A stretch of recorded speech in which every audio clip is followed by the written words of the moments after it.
सोचिए, एक आईएएस अधिकारी का अपने 21 साल के करियर में 25 बार ट्रांसफ़र हो जाए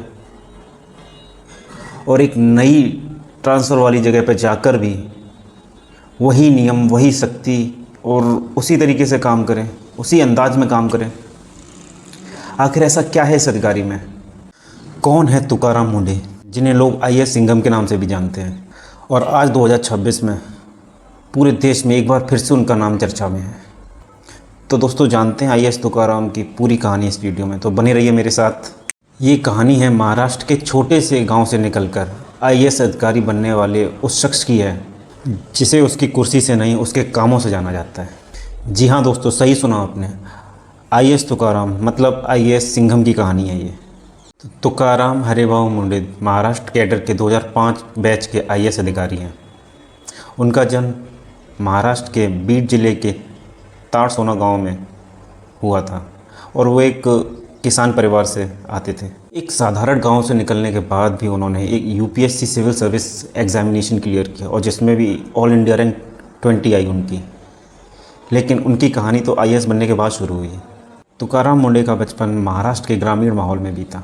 उनके परिवार की जो परिस्थितियाँ वो भी आसान नहीं थी, लेकिन जो पढ़ाई के प्रति उनका जो लगाव था वो लगातार बना रहा। उन्होंने शुरुआती शिक्षा अपने जिला परिषद स्कूल से की और उच्च शिक्षा हासिल की और फिर आया यूपीएससी का दौर।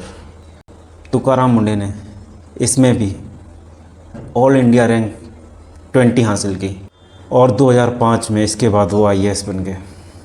देश की सबसे प्रतिष्ठित प्रशासनिक सेवाओं में पहुंचना अपने आप में बहुत बड़ी बात थी, लेकिन उनको क्या पता था कि आगे चलकर उनका करियर इतना चर्चित हो जाएगा। जी हाँ दोस्तों, तो आईएएस तुकाराम मुंडे की पहचान ऐसे अधिकारी की बनने लगी जो नियमों को लेकर कतई समझौता करने वाले नहीं थे। उनकी कार्यशैली में एक चीज़ साफ दिखाई देती थी कि काम भाई नियम के हिसाब से होगा, बस। चाहे सामने कितना भी बड़ा प्रभावशाली व्यक्ति क्यों ना हो, यही शक्ति उनकी पहचान बनी और यही शक्ति विवाद का कारण भी बनी। जो समर्थक हैं उनको एक निडर अधिकारी मानते हैं, लेकिन एक बात से इनकार करना मुश्किल है, आईएएस तुकाराम की पोस्टिंग जहाँ भी हुई है वहाँ उनके काम करने का अंदाज चर्चा में ज़रूर आया। दोस्तों, अब आते हैं उस नंबर पर जिस नंबर ने उन्हें देश भर में इतना मशहूर कर दिया। जी हाँ, 25 ट्रांसफ़र।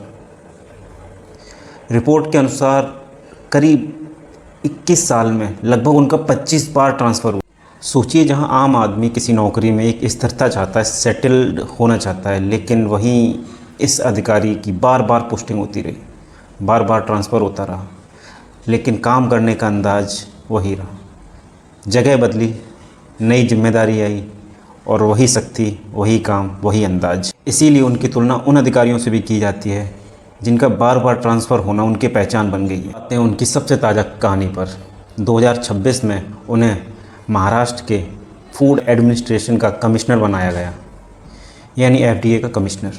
और एफडीए का काम सिर्फ खाने की जांच करना नहीं है, ये food, medicine, cosmetic, medical devices और क्वालिटी को रेगुलेट करने में हेल्प करता है। और जब वो इस पद पे आए तो महाराष्ट्र में फूड सेफ्टी को लेकर कार्रवाई और तेज़ हो गई। रिपोर्ट के अनुसार शुरुआती अभियान में करीब 1100 से ज़्यादा इंस्पेक्शन और रेड्स करी गई। रेस्टोरेंट, फूड मैन्युफैक्चरर और डिस्ट्रीब्यूटर समेत कई जगहों पर रेड की गई, कई जगहों पर जांच करी गई। मिलावटी खाद्य पदार्थों पर कार्रवाई हुई और कई जगह पे तो लाइसेंस पर भी कार्रवाई हुई। यानी जिस आदमी की पहचान पहले से ही सख्त प्रशासन के लिए थी, अब उनकी वही छवि फूड सेफ्टी के मैदान में भी दिखाई दे रही है।